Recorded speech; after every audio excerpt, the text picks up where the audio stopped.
Pak Arief, tadi kalau sudah selesai semuanya, kemudian sebetulnya pada tahapan tadi kan ada dibaca tahapan verifikasi dan validasi data. Ya. Sebetulnya itu untuk apa? Kemudian langkah-langkahnya seperti apa, Pak Arief? Mohon dijelaskan.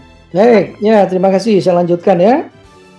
Jadi walaupun judulnya itu sebenarnya adalah registrasi akun siswa, tetapi di dalamnya yang penting adalah juga untuk melakukan verifikasi dan validasi data siswa. Ini cuma ditulis verifikasi ya.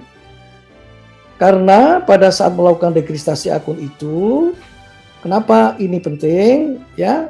Jadi data itu diambil dari Dapodik Kemdikbudristek, sehingga mengenai nama siswa, tanggal lahir, NISN, dan beberapa item data itu, termasuk data sekolah itu adalah sudah valid.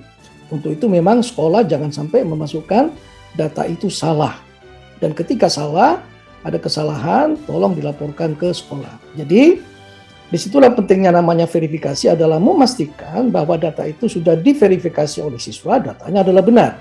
Sedangkan validasi, jika terdapat kesalahan data, maka data itu harus diperbaiki melalui sekolah. Jadi pertama, ketika sudah tadi memiliki akun, maka harus masuk lagi, login ke portal LTMPT menggunakan email dan password yang sudah didaftarkan sebelumnya. Ya, seperti tadi. Nah, lalu pilih menu, di sini ada dua, memang ada sementara ini ada pangkalan data sekolah dan siswa yang sedang berjalan, dan kedua adalah verifikasi data sekolah atau siswa. Klik yang menu ini. Nah, pada halaman verifikasi dan validasi data siswa, periksa data Anda dengan seksama, dengan cermat. Di dalamnya ada data yang hanya bisa diperbaiki melalui Dapodik, yaitu ada di situ NIK, ada agama, ya, dan data-data yang lain yang perlu diisikan.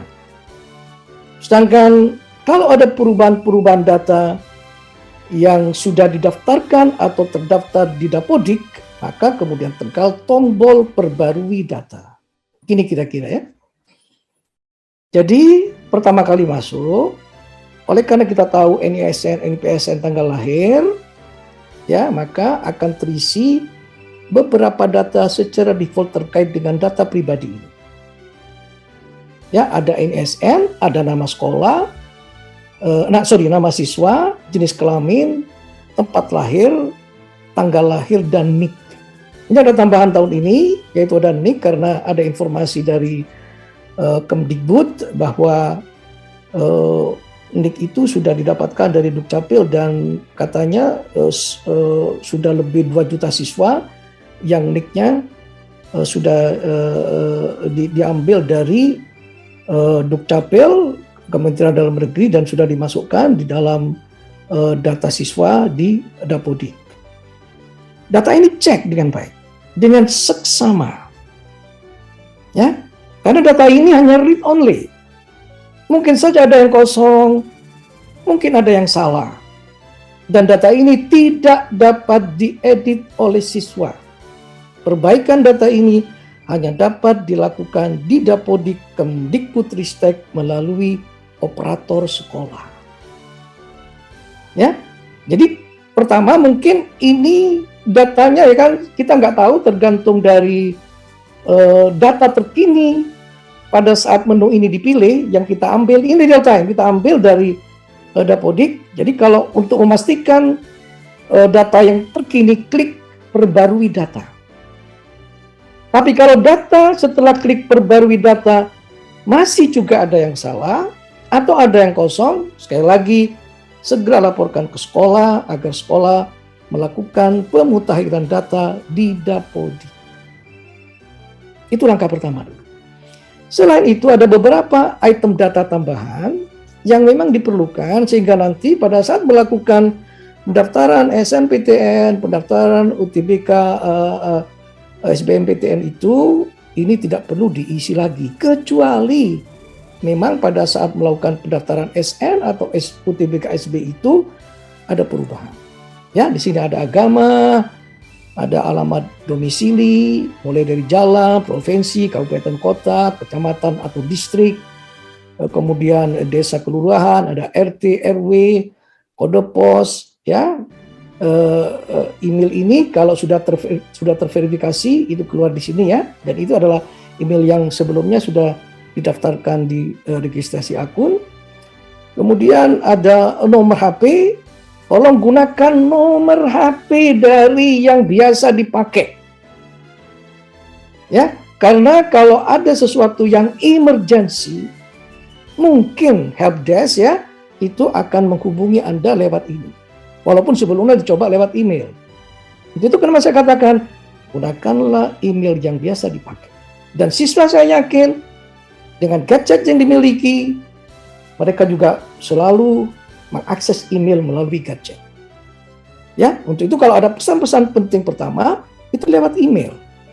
Tapi kalau ini juga siswa tidak memberikan respon, berterima kasih kepada LTMPT, mungkin dihubungi lewat handphone. Jangan memasukkan nomor yang salah, perhatikan dengan baik. Mulai dari huruf angka ya, angka 0 atau 62 sebagai kode negara, atau kalau yang di luar negeri mulai dari kode negara. Lalu di sini ada penghasilan ayah dan penghasilan ibu. Sekali lagi permintaan data ini adalah data tambahan yang diperlukan baik untuk pendaftaran SNMPTN maupun untuk pendaftaran UTBK SBMPTN. Ya, lalu kalau sudah cek, simpan ya data tadi. Nah, di sini nggak terlalu bagus ya untuk melakukan verifikasi data tambahan ya. Ini adalah data riwayat sekolah. Ini juga diambil dari Dapodik. NPSN-nya berapa, nama sekolahnya apa, ya kita hidden ini, tapi yang ini kan bersifat umum, mungkin jurusannya MIPA, statusnya aktif, tanggal siswa masuk sekolah kapan, seperti masuk kelas 12 kapan, ini diperlukan terutama untuk SNMPTN. Ya, di SBMPTN nanti pada saat pendaftaran ada sedikit perbedaan dengan persyaratan yang ditentukan oleh SNMPTN yang berbasis pada rapor. Ya, untuk itu kemudian kalau sudah cek, ini sudah disimpan, ya, klik selanjutnya.